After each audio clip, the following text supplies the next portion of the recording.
Kung gusto nyo ng hindi crowded na campsite, try Sierra Grove. They only have 4 campsites in the area. Each site will be occupied by just one group. Kaya unlike other locations, hindi masyadong crowded dito.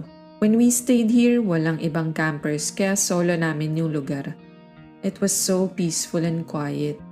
Newbie campers lang kami kaya medyo makeshift lang yung mga gamit namin pero okay naman, masaya pa rin. Meron ring mga hayop dito, may manok, aso, ibon at since nature to, palaka from time to time. Meron din silang fire pits for bonfire pero di na namin na-try kasi umuulan.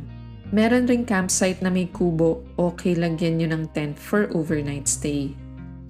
I would suggest na 4x4 ang dalhin yung sasakyan dahil matarik yung daan pababa sa campsite. At mahirap umakyat lalo na kung katulad namin na timingan nyo yung ulan.